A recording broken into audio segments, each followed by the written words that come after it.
नमस्कार विद्यार्थियों। आज हम लेसन नंबर 14 जो है उससे आयु संरचना एज स्ट्रक्चर पढ़ने जा रहे हैं। ये टॉपिक जो है विश्व के संदर्भ में भी हमने पढ़ा है और राजस्थान के संदर्भ में भी हमने इसको पढ़ा है ना।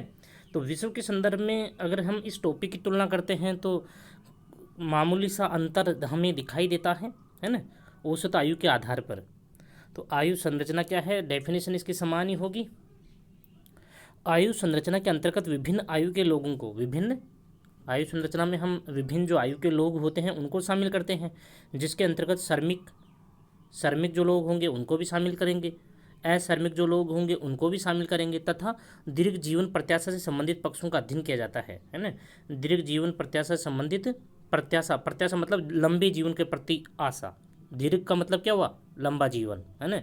तो लंबे जीवन के प्रति जो आशा है, ऐसी जो पक्ष हैं उनका भी हम अध्ययन इसके अंतर्गत आयु संरचना के अंतर्गत करते हैं।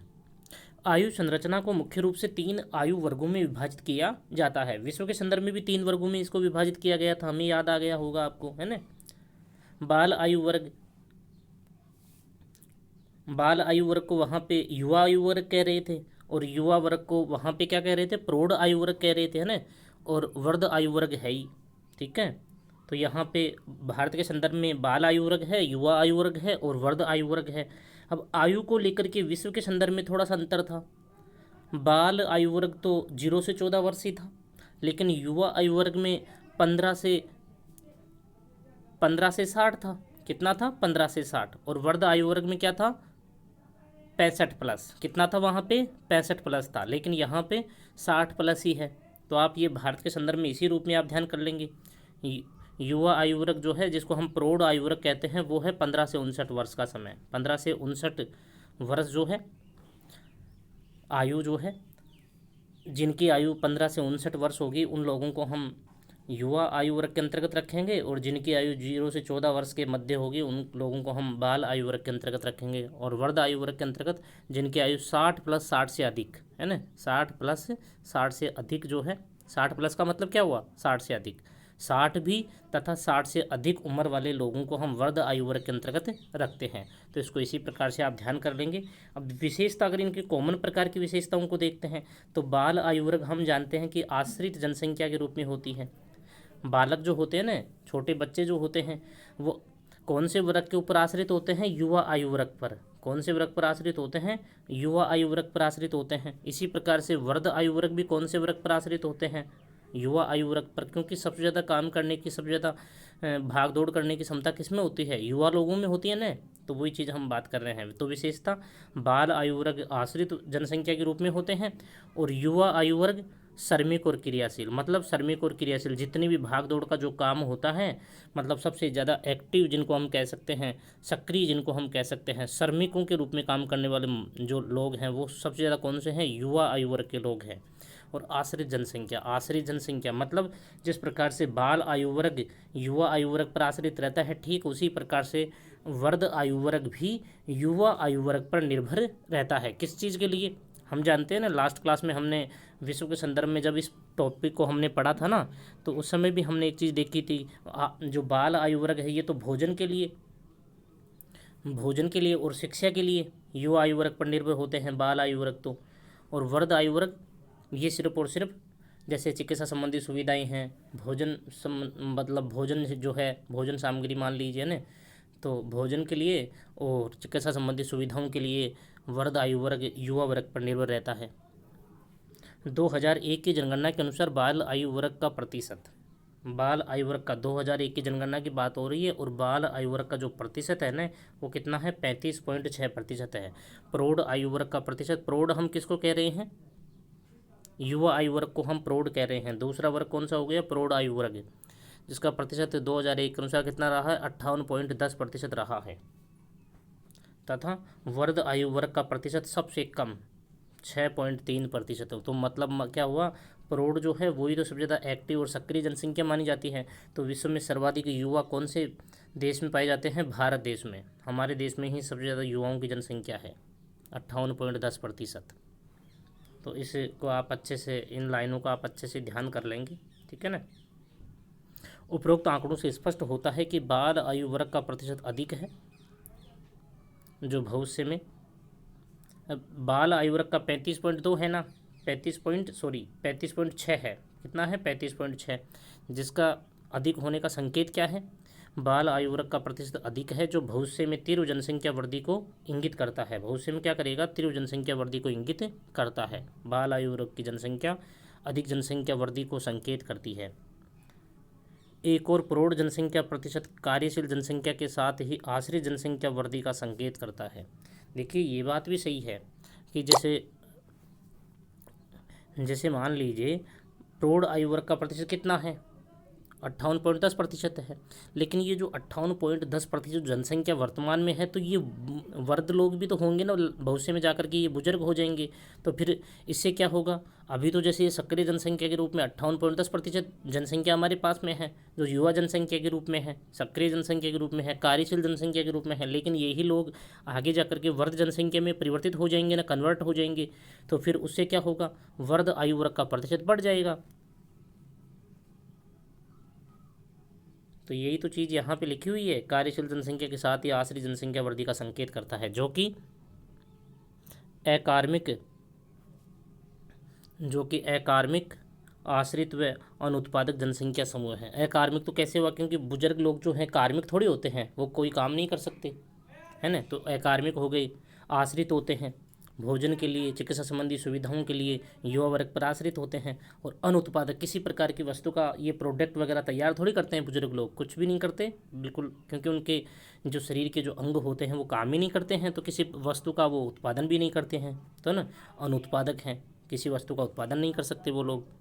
सन 1991 में भारत जनांकीय संक्रमण की तीसरी अवस्था में प्रवेश कर गया है। ये जब हमने जनांकीय संक्रमण सिद्धांत को हमने पढ़ा था ना, तो उस समय हमने एक चीज़ देखी थी कि भारत जो है 1991 में जनांकीय संक्रमण सिद्धांत की तीसरी अवस्था में प्रवेश कर गया था। मतलब क्या हुआ? जो हमने डेमोग्राफी ट्रांजैक्शन जो थ्योरी पढ़ी है ना पढ़ने, डेमोग्राफी ट्रांजैक्शन थ्योरी, मतलब क्या हुआ? जनांकीय के संक्रमण सिद्धांत जो हमने पढ़ा है, तो भारत वर्तमान में 1991 में तीसरी अवस्था में प्रवेश कर गया था। तो वर्तमान में भी भारत जनांकीय के संक्रमण सिद्धांत की कौन सी अवस्था में है? तीसरी अवस्था में ही है ना, प्रवेश कर गया था। तथा भारत की प्राकृतिक जनसंख्या वृद्धि दर भी उच्चतम है। प्राकृतिक जो जनसंख्या वृद्धि दर है ना, वो उच्चतम है। और प्राकृतिक जनसंख्या वृद्धि जो है वो हम कैसे निकालते हैं, है ना?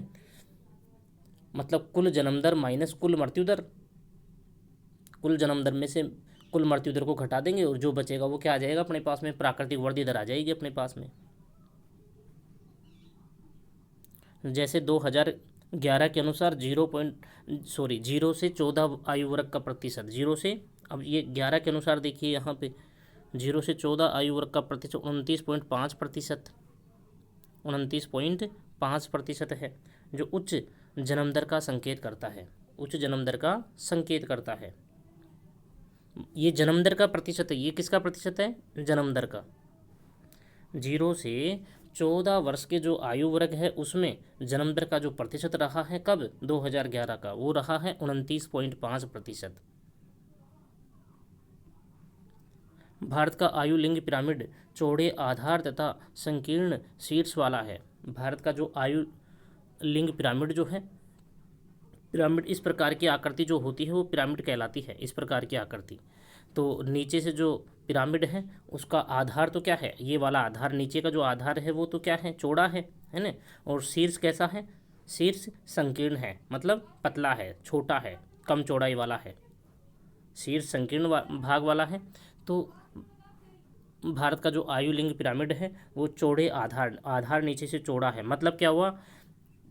जो कम उम्र वाला जो समूह है उसमें अधिक जन्म दर है, जबकि उच्च उम्र वाला जो समूह है उसमें जन्म दर कम है। तभी ये धीरे धीरे जो मतलब आयु लिंग पिरामिड जो है वो संकीर्ण होता चला जाता है।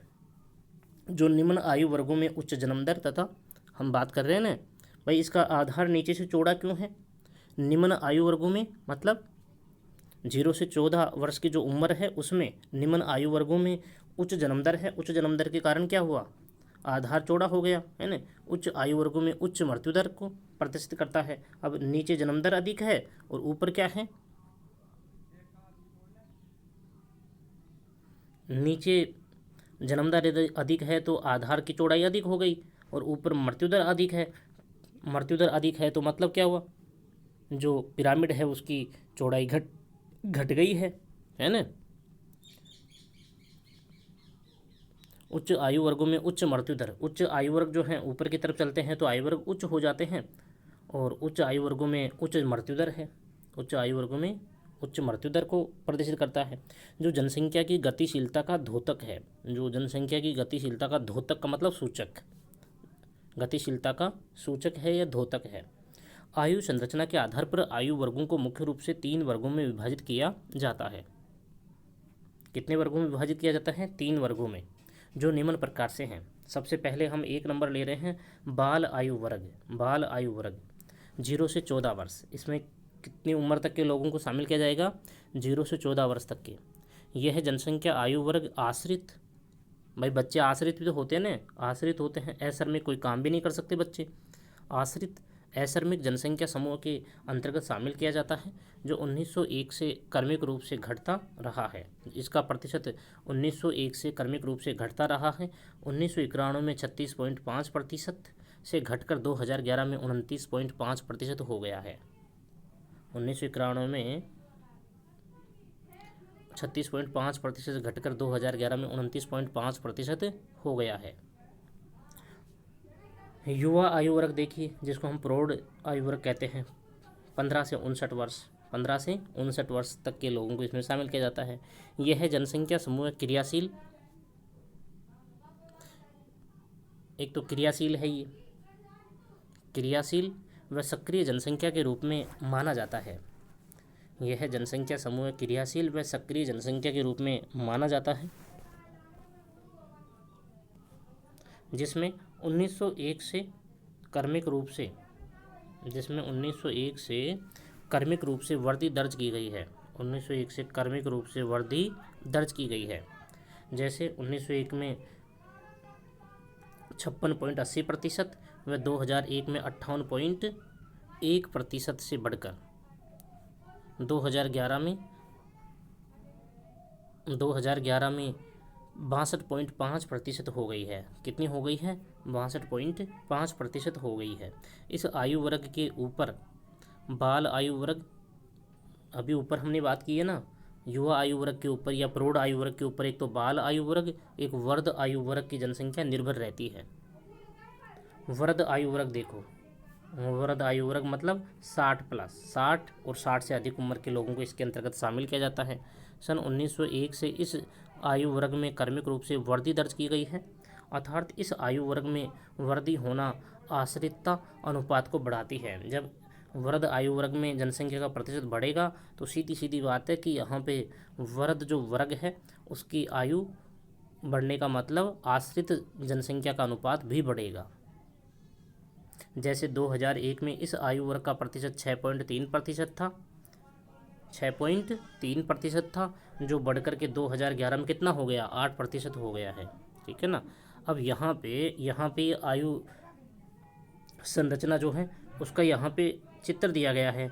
अब जो मैंने रेड लाइन खींच दी है, या तो ये चित्र बना लो, वृत्त के आकार का चित्र बना लो, है ना, और इस नीचे वाले भाग को छोड़ देना, इस नीचे वाले पूरे भाग को इसको छोड़ देना, बस ये वर्त बना लेना। अब वर्त में ये जो है सबसे ज़्यादा 62.5% है ना, 62.5% किसका है? 2 नंबर पर, मतलब आपका जो युवा आयु वर्ग है 2 नंबर 62.5%। ये आंकड़े किसके हैं? 2011 के आंकड़े हैं, जबकि हमने जो ऊपर डिवाइडेशन किया था ना उसमें 2001 के आंकड़े थे। ठीक है, तो वो भी आप ध्यान करेंगे। उसके बाद में 1 नंबर जो है बाल आयु वर्ग का 2011 के अनुसार कितना है? 29.5% है। और 3 नंबर वृद्ध आयु वर्ग का कितना है? 8% है। ये वाला 8% है वृद्ध आयु वर्ग का। और ये 2 नंबर जो है ये क्या है? किसका है? ये बाल आयु वर्ग का। 1 नंबर तो बाल आयु वर्ग को दे रहे हैं 29.5%, 2 नंबर हम युवा आयु वर्ग को दे रहे हैं 62.5%, और 3 नंबर हम वृद्ध वर्ग को दे रहे हैं जो 8% लिखा हुआ है। यहाँ पे कितना लिखा हुआ है? 8%। 2001 की जनगणना के अनुसार भारत की लगभग 33%, तो ये डायग्राम इस प्रकार से आप बना लेंगे। 33% जनसंख्या युवा जनसंख्या के रूप में है। 2011 की जनगणना के अनुसार भारत की लगभग 33% जनसंख्या युवा जनसंख्या के रूप में है। देखिए अभी हमने जो डायग्राम बनाया है ये वर्तारेख है, व्हील डायग्राम है, पाई डायग्राम है, जो 2011 के इसमें आंकड़े दिए हुए हैं। जबकि ऊपर देखिए मैं एक बार फिर से आपको दिखा देता हूँ। ये अभी हमने ऊपर जो देखा था ना, ये देखो यहाँ पे देखो ये जो था अभी जो मैंने दिखाया था ना आपको, ये प्रतिशत कब का है, यहाँ पे लिखा हुआ है बाकायदा 2001 के।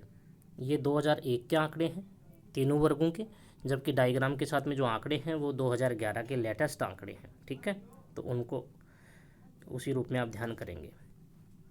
तो युवा जनसंख्या कितनी है? 33%।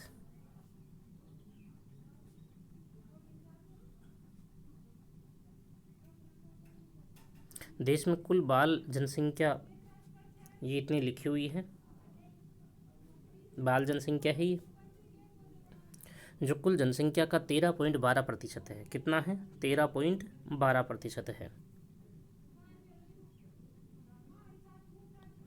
15,87,89,287 है। ठीक है, जो कुल जनसंख्या कितना प्रतिशत है? 13.12% है। अर्थात 2001 व 2011 के मध्य में बाल जनसंख्या में 3.08% की कमी दर्ज की गई है। 3.08% की कमी दर्ज की गई है। 3.08% की कमी दर्ज की गई है। राज्यों के अनुसार बाल जनसंख्या का आकलन,